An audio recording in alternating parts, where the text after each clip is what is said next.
ভালোবাসা কাকে বলে আমি জানি না, কিন্তু কারোর জন্য যদি মন খারাপ হয়, কাউকে যদি সবসময় ফিল করা হয়, কারোর সাথে ভাবনার মিল, মতের মিল, কাউকে সব সময় মনে, কারোর কথা মনে পড়া, এরকম যদি কিছু হয়, তাহলে আমি তোকে ভীষণ ভালোবাসি দীপু। আমার সবসময় তোর কথা মনে হয়, আমি সবসময় তোকে মিস করি, সবসময় তোকে ফিল করি।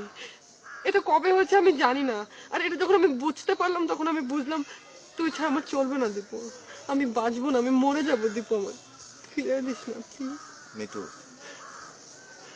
তুই তুই ভুল পথে আছিস। তুই আমার সম্পর্কে জানিস না কে আমি, আমার পরিবারের অবস্থা কি। আমি কিচ্ছু জানতে চাই না দীপু, আমার কিচ্ছু জানার দরকার না, আমি শুধু জানি তোর মতো এত ভালো বন্ধু, তোর মতো এত ভালো মানুষ আমি কোথাও পাবো না, প্লিজ আমাকে ফিরে দিস। ভেবেছিলাম কোনোদিনও তোকে বলবো না, কিন্তু আজ বলতে হচ্ছে।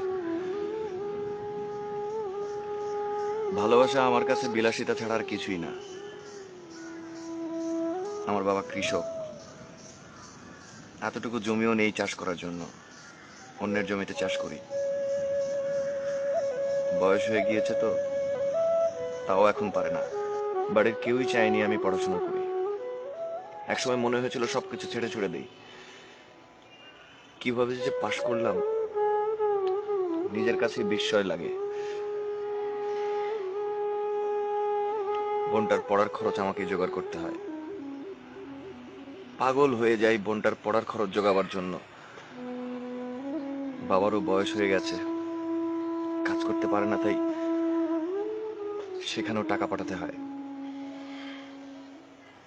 এই অভাবের দুনিয়ায় নিজের কাছেই নিজেকে বোঝা মনে হয়। তোকে বলে বোঝাতে পারবো না অভাব কাকে বলে। কত রাত যে না খেয়ে ঘুমিয়েছি তার কোনো হিসেব নেই। আমার কাছে জীবনটা হচ্ছে স্রেফ যোগ বিয়োগ আর গুণ ভাগের খেলা। বোনের ভালো বিয়ে, বাবার কষ্ট দূর করা, মায়ের ছেঁড়া কাপড় বদলে দেওয়া, এগুলোই আমার কাছে স্বপ্ন। এটা ছাড়া আমার আর কোনো লক্ষ্য নেই। এই যে ভালো ভালো জামা কাপড় দেখছিস, এগুলো তো সব আমার বন্ধুদের। সেদিনই তো দেখলি, ভাগ্যিস শফি আমার গা থেকে খুলে নেয়নি। খুলে নিলে তো বুঝতেই পারতিস। তাই বলে কি অভাবের জন্য মানুষের জীবন থেমে যাবে? মানুষ কি ভালোবাসতে পারবে না? এসব হয় না রে। অসম প্রেমে কখনোই সুখের পরিণতি হয় না।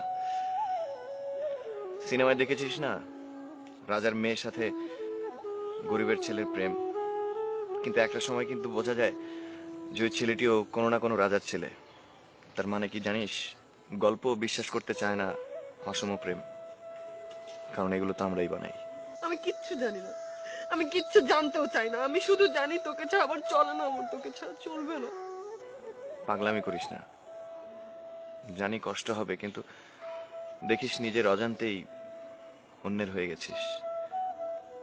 আমি অনেক পর হয়ে যাব তখন, আমার কথা একদম মনে পড়বে না। তুই মানুষ না, তুই একটা। আমার এখন তাই মনে হয়। যন্ত্রের মতো হয়ে গেছি আমি, পাথর হয়ে গেছি একদম। তোর এই কান্না আমার মা বাবা বোনের সুখের চাইতে কিচ্ছু না। আজকের পর না আমাদের দুজনের আর কখনো দেখা হবে না। মাসখানেকের মধ্যেই তো পরীক্ষা শুরু হয়ে যাবে। ভালো থাকিস। আসি। দীপু দাঁড়া, দীপু আমার একটা কথা শুনে যা। আমি তোকে ছাড়া কিভাবে থাকবো একটা বার আমার বলে দিয়ে যা। তোর না হয় আমার ছাড়া চলবে, তুই না সুখী হবি, আমি কি করে